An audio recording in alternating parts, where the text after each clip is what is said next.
Where's the fun in waiting? Play Sit and Go tournaments 24/7 only on Ace 2-3. This game involves an element of financial risk and may be addictive. Please play responsibly and at your own risk. Lakhimpur Kheri हिंसा को लेकर लखनऊ में काफी बवाल हो रहा है। लखनऊ में समाजवादी पार्टी के राष्ट्रीय अध्यक्ष अखिलेश यादव धरने पर बैठ गए। उनके धरना स्थल से चंद कदम की दूरी पर पुलिस की जिप्सी भी फूंक दी गई। पुलिस ने अखिलेश यादव को धरने से जबरन उठाया और फिर हिरासत में ले लिया। इस दौरान सपा कार्यकर्ताओं ने जमकर हंगामा किया। अखिलेश यादव ने सरकार को घेरते हुए कहा कि किसानों पर अंग्रेजों से ज्यादा जुल्म हुआ है। सरकार पर आरोप लगाते हुए उन्होंने कहा कि सरकार किसी की भी जान ले सकती है। अंग्रेजों से भी ज्यादा जुल्म हुआ है किसानों पर। इतना अन्याय, इतना जुल्म अंग्रेजों ने भी नहीं किया जितना किसानों के ऊपर ये भारतीय जनता पार्टी की सरकार कर रही है।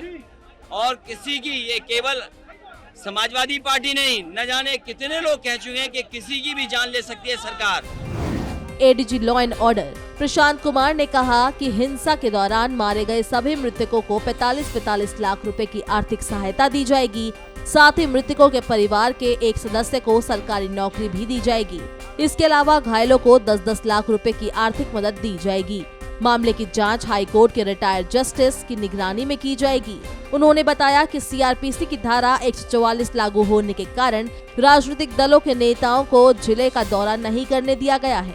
हालांकि किसान संघों के सदस्यों को यहां आने की अनुमति है। उत्तर प्रदेश के लखीमपुर खीरी में भड़की हिंसा के पीड़ितों से मिलने पहुंची प्रियंका गांधी वाड्रा को पुलिस ने कड़ी मशक्कत के बाद हिरासत में ले लिया। प्रियंका को सीतापुर से हिरासत में लिया गया। प्रियंका को सीतापुर के एक गेस्ट हाउस में ठहराया गया है। प्रियंका गांधी को पुलिस ने जिस गेस्ट हाउस में हिरासत में रखा है, वहां से उनका एक वीडियो सामने आया है। इस वीडियो में प्रियंका कमरे में झाड़ू लगाती दिख रही है। करीब 42 सेकंड के इस वीडियो में दिख रहा है कि पूरा कमरा खाली पड़ा है और प्रियंका गांधी झाड़ू लगा रही है। प्रियंका को पीएसी की 22वीं बटालियन के गेस्ट हाउस में रखा गया है। आपको बता दें कि हिरासत में लेने पर यूपी कांग्रेस ने आरोप लगाया कि प्रियंका गांधी से पुलिस कर्मियों ने जोर जबरदस्ती भी की, जिसका मुखर विरोध किया गया। प्रियंका गांधी वाड्रा ने यूपी पुलिस को कड़ी फटकार लगाते हुए कहा कि वो ऐसे उन्हें साथ नहीं ले जा सकते। पहले वो अरेस्ट वारंट दिखाए और फिर गिरफ्तार करके ले जाए। धक्का मुक्की से नाराज प्रियंका ने कहा कि ऐसे में पुलिस कर्मियों पर मारपीट, छेड़छाड़ और अपहरण का मामला बन सकता है। भारत में कोरोना के नए मामलों में पिछले कुछ दिनों से कमी दर्ज की जा रही है। पिछले 24 घंटे में 20,799 नए मामले सामने आए। साथ ही एक्टिव केस में भी कमी दर्ज की गई है।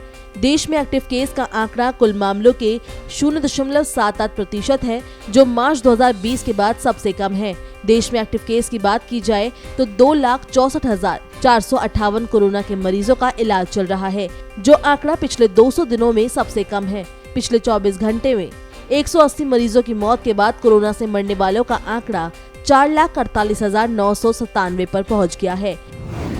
स्वास्थ्य मंत्रालय ने जानकारी दी है कि पिछले 24 घंटे में देश भर में 26,718 लोगों ने कोरोना को मात दी है, जिसके बाद कोरोना से अब तक ठीक होने वालों की संख्या 3,31,21,247 हो गई है। देश में रिकवरी रेट 97.89% है। वीकली पॉजिटिविटी रेट 1.63% है, जो पिछले 101 दिनों से 3% से नीचे बनी हुई है। वहीं डेली पॉजिटिविटी रेट 2.10% है।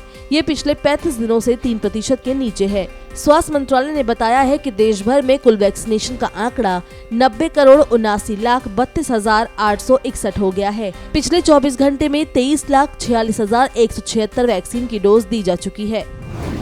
बता दें कि जायडस कैडिला ने अपनी 3 डोज वाली कोरोना रोधी वैक्सीन ज़ाइकोव डी की कीमत 1900 रुपए प्रस्तावित की है। कीमत कम करने के लिए सरकार और कंपनी के बीच अभी बातचीत चल रही है और इस हफ्ते अंतिम फैसला होने की उम्मीद है। ये वैक्सीन 12 साल और उससे ज्यादा उम्र के लोगों को लगाई जाएगी। कोरोना से हुई मौत के मामले में सुनवाई करते हुए सुप्रीम कोर्ट ने केंद्र सरकार की इस योजना पर मुहर लगा दी। सुप्रीम कोर्ट ने कहा कि अब कोविड से मरने वालों के परिजनों को 50,000 का मुआवजा दिया जाएगा। देश की शीर्ष अदालत ने आज इसको लेकर एक विस्तृत गाइडलाइन भी जारी की है। सुप्रीम कोर्ट ने कहा है कि ये मुआवजा राज्यों की अनुग्रह राशि देने की अन्य योजना से अलग होगा। ये मुआवजा भविष्य में होने वाली मौतों पर भी लागू होगा। इसका भुगतान राज्य आपदा राहत कोष से होगा। केरल हाई कोर्ट ने राज्य सरकार के निजी प्रयोगशालाओं में RT-PCR टेस्ट रेट को कम करने के आदेश को रद्द कर दिया है।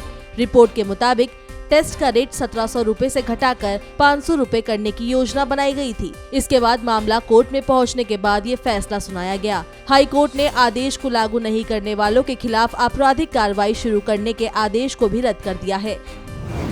कोरोना महामारी के खिलाफ भारत की जंग जारी है। इस बीच देश में स्वास्थ्य मंत्री मनसुख मंडाविया ने बताया कि भारत की 70% वयस्क आबादी को कोविड-19 वैक्सीन की पहली खुराक दे दी गई है। केंद्रीय स्वास्थ्य मंत्री मनसुख मंडाविया ने ट्वीट में कहा, मजबूत राष्ट्र, तेजी से टीकाकरण। भारत ने 70% आबादी को कोविड-19 वैक्सीन की पहली खुराक दी है। पीएम नरेंद्र मोदी के नेतृत्व में भारत महामारी के खिलाफ लड़ाई में नए मुकाम हासिल कर रहा है।